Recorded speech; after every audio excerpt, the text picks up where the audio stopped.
balik lagi bersama saya, Seruni Dolores Pamuji. Di pertemuan kali ini kita akan membahas bab 6 tentang sumber dana perusahaan. A. Modal dana perusahaan. 1. Dana perusahaan sebagai modal kerja.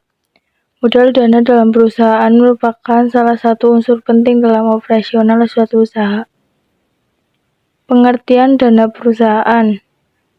Dana dianggap sebagai kas. Dana dianggap sebagai uang yang disimpan dalam bank.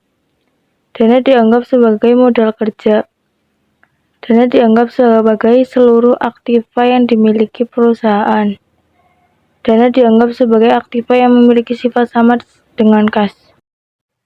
Modal kerja adalah dana yang tersedia sekali dalam perusahaan yang digunakan untuk membiayai kegiatan perusahaan, untuk melakukan kegiatan operasional perusahaan, sebagai investasi yang ditanamkan dalam aktiva lancar. Pengertian modal kerja secara mendalam terkandung dalam konsep modal kerja yang dibagi menjadi 3 macam, yaitu sebagai berikut. 1. Konsep kuantitatif. Konsep ini disebut dengan modal kerja kotor atau gross working capital. 2. Konsep kualitatif. Konsep ini menitikberatkan kualitas modal kerja dengan melihat selisih antara dua jumlah aktiva lancar dan kewajiban lancar. 3. Konsep fungsional.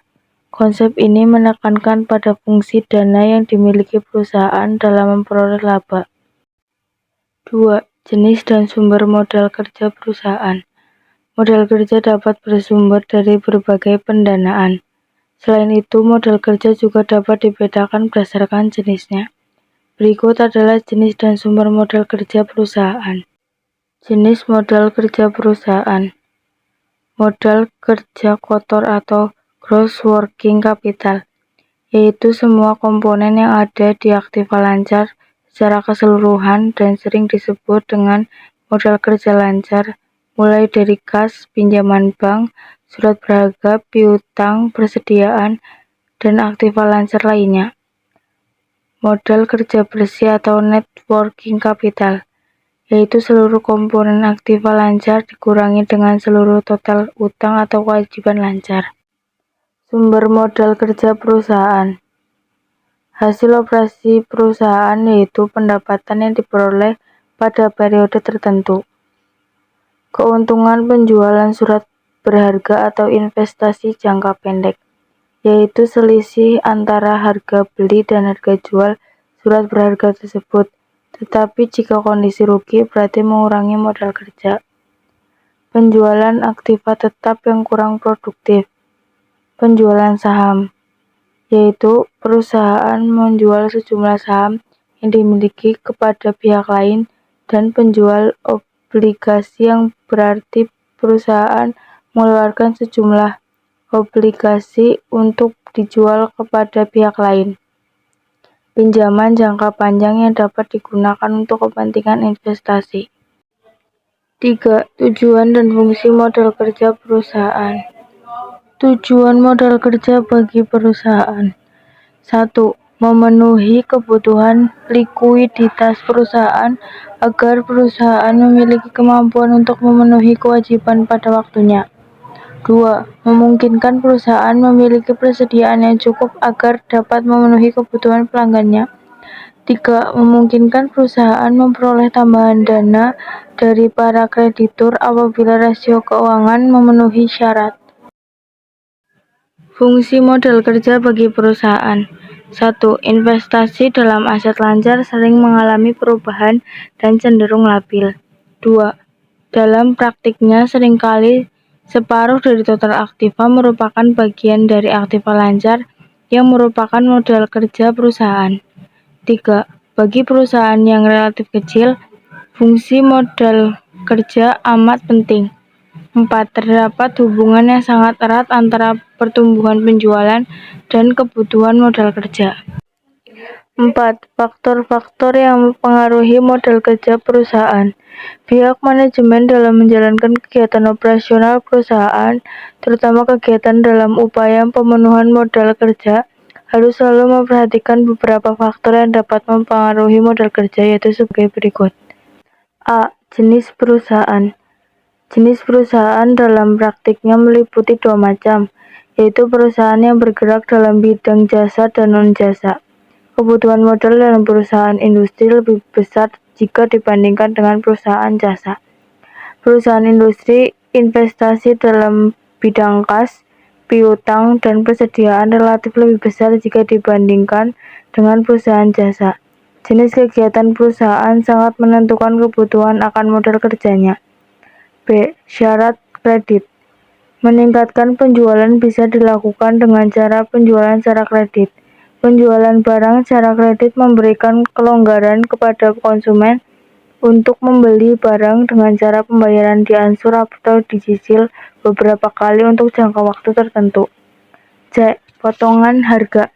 Agar modal kerja yang diinvestasikan dalam sektor piutang dapat diperkecil, perusahaan perlu memberikan potongan harga dengan tujuan untuk menarik minat debitur agar segera membayar utangnya, sehingga memperkecil risiko utang yang tidak tertagih.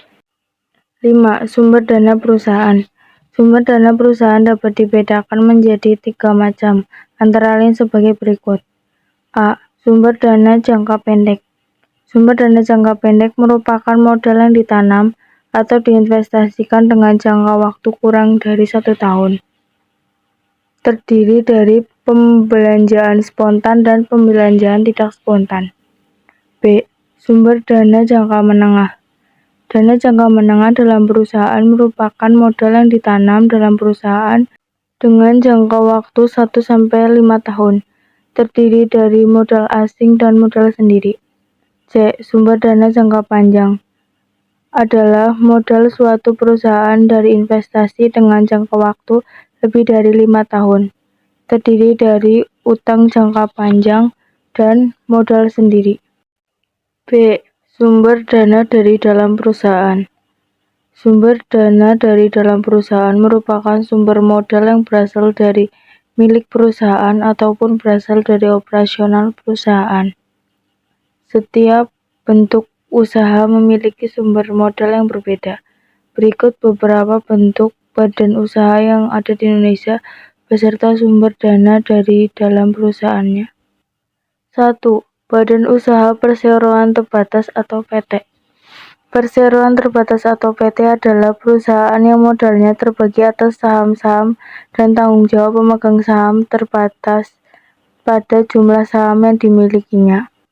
PT diatur dalam Undang-Undang Nomor 1 Tahun 1995.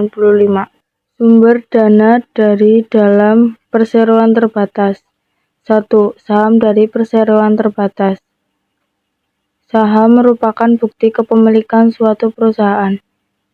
Saham biasa adalah surat berharga yang diberikan hak suara kepada pemilik serta merupakan penerima hak terakhir atas aset perusahaan setelah pemegang obligasi dalam saham preferen.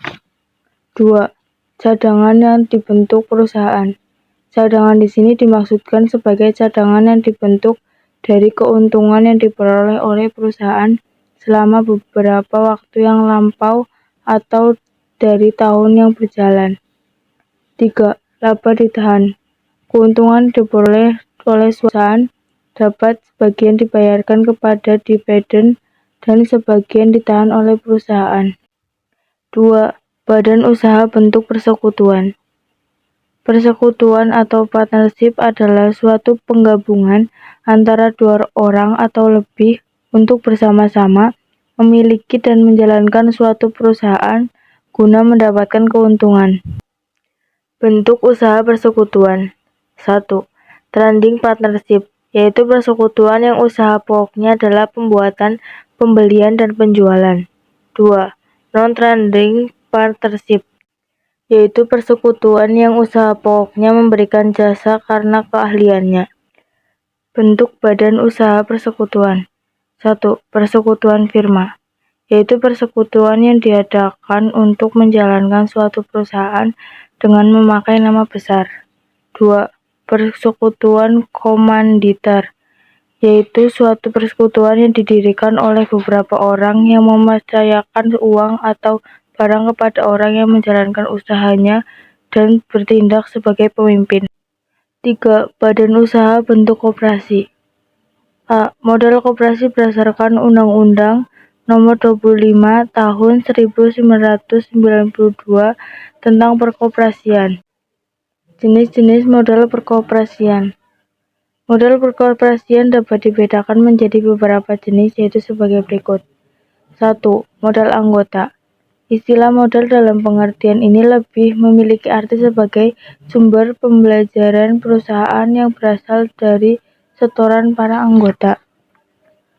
2. Modal sumbangan, yaitu modal sumbangan sejumlah uang atau barang atau modal yang dapat dinilai dengan uang yang diterima oleh pihak lain yang bersifat hibah dan tidak mengikat. 3. Modal penyertaan, yaitu sejumlah uang yang ditanamkan oleh pemodal untuk menambah dan memperkuat struktur permodalan dalam meningkatkan usaha koperasi. 4. Cadangan, yaitu bagian dari sisa hasil usaha yang disisihkan oleh koperasi untuk suatu tujuan tertentu. C. Sumber dana dari luar perusahaan. Sumber keuangan yang berasal dari luar perusahaan sifatnya sementara, yaitu merupakan utang yang pada saatnya harus dibayarkan kembali. Pada dasarnya, sumber dana utama dari luar perusahaan digolongkan menjadi 3 antara lain sebagai berikut. 1. Utang jangka pendek. Sumber dana jangka pendek dapat berupa utang jangka pendek atau short debt, yaitu utang yang harus dilunasi kurang dari 1 tahun. 2.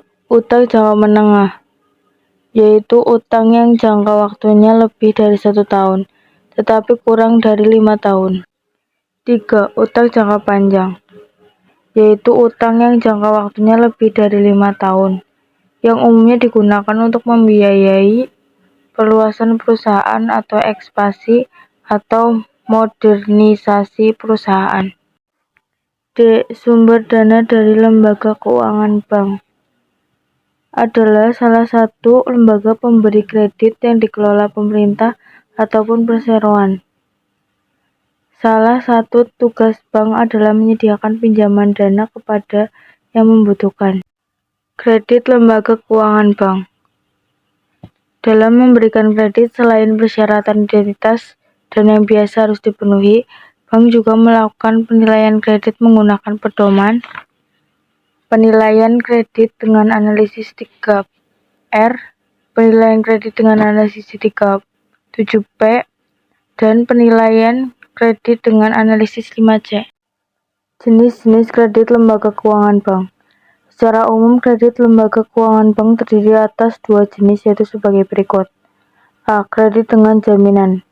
Kredit yang diberikan dengan suatu jaminan yang dapat berbentuk barang berwujud, bukan berwujud, atau jaminan orang.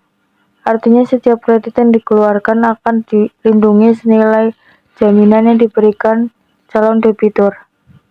B. Kredit tanpa jaminan. Kredit yang diberikan tanpa jaminan barang atau orang tertentu.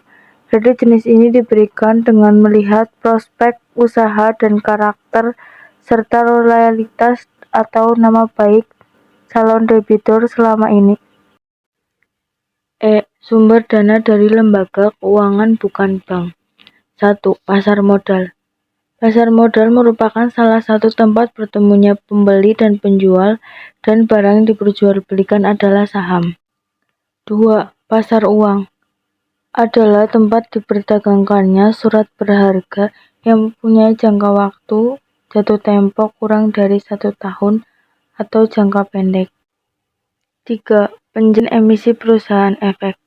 Sebagai penjamin emisi untuk jasa yang diberikan tersebut, perusahaan efek mendapatkan underwriting fee yang dihitung dari nilai emisi.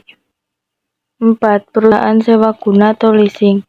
Sewa guna atau leasing adalah segala kegiatan pembiayaan perusahaan dalam bentuk penyediaan barang-barang modal yang hak penggunaannya diserahkan kepada suatu perusahaan melalui pembayaran secara berkala dalam jangka waktu tertentu. 5. Perusahaan modal ventura. Modal ventura adalah usaha pembiayaan dalam bentuk penyertaan modal ke dalam suatu perusahaan yang menerima bantuan pembiayaan untuk jangka waktu tertentu.